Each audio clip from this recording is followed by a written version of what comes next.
Hello दोस्तों, स्वागत है एक और मज़ेदार वीडियो में। जीवन में जब कठिनाइयाँ हमें घेर लेती हैं तो अक्सर हम डर के चक्कर में हम फंस जाते हैं। ऐसे समय में हम एक ही ऐसी मदद करनी चाहिए जो न सिर्फ हमारा हौसला बढ़ाएगी बल्कि हमें सिखाएगी कि कठिन परिस्थितियों का सामना कैसे किया जा सकता है। रामायण में हनुमान जी की लंका की यात्रा में एक महत्वपूर्ण जो बात बताने जा रहा हूँ जो आपके जीवन को प्रबंध और सफलता की ओर लेकर जाएगा। हनुमान जी सीता माता की खोज में लंका पहुंचे। जब वो एक पर्वत से ऊंचे खड़े होकर लंका देखे थे तो उनकी आंखों के सामने अनंत भय और भयानक चित्र भरा हुआ था।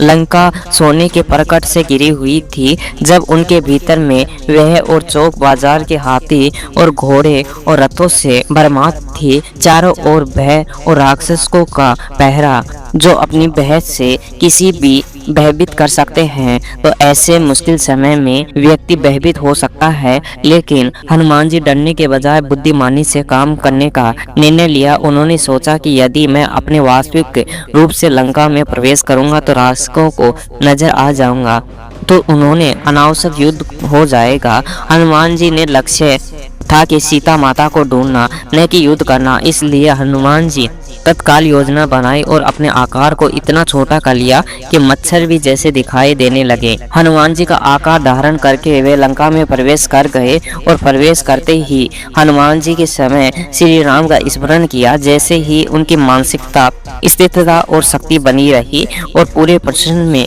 वो दोनों ही महत्वपूर्ण जो जीवन को प्रबंध करने की शिक्षा मिलती है। दोस्तों, पहला सबक है कि कठिन परिस्थितियों में धैर्य और रणनीति का सहारा लीजिए। जब भी आप जीवन में परिस्थिति भयानक बनी जाए तो वह घबराने के बजाय स्थिति में शांत होकर विश्लेषण करना चाहिए। समस्या कितनी भी बड़ी क्यों ना हो, एक कठोर रणनीति और धैर्य उनका समाधान निकाल कर किया जा सकता है। हनुमान जी ने बताया कि परिस्थितियों से लड़ने और टकराने के बजाय यदि आप उनमें डरने की कला लें और तो हम अपने लक्ष्य तक बिना शोर किए ही पहुंच सकते हैं। जीवन में कई बार ऐसा होता है जब अपने सामने बड़ी बाधाएं आती हैं और उन समय में समझाना ही यह है कि हर समस्या का समाधान के लिए ताकत सबसे जरूरी है। यही सोच समझकर कभी कभी सफलता पाने के लिए आकार और प्रभाव को घटाना एक बुद्धिमानी है ताकि हम बिना बाधाओं के अपने लक्ष्य को हासिल कर सके।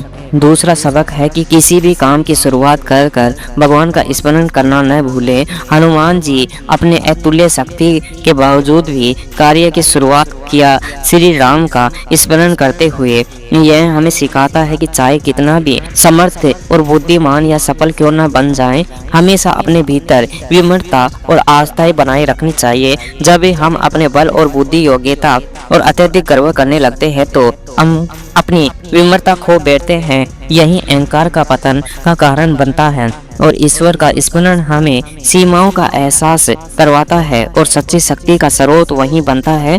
यही स्मरण हमें आंतरिक शांति देता है और कठिन समय में मानसिक स्थिति प्रदान करता है। हनुमान जी की यह घटना सिर्फ धार्मिक प्रसंग नहीं है बल्कि यह एक गहरा प्रबंध पाठ भी है।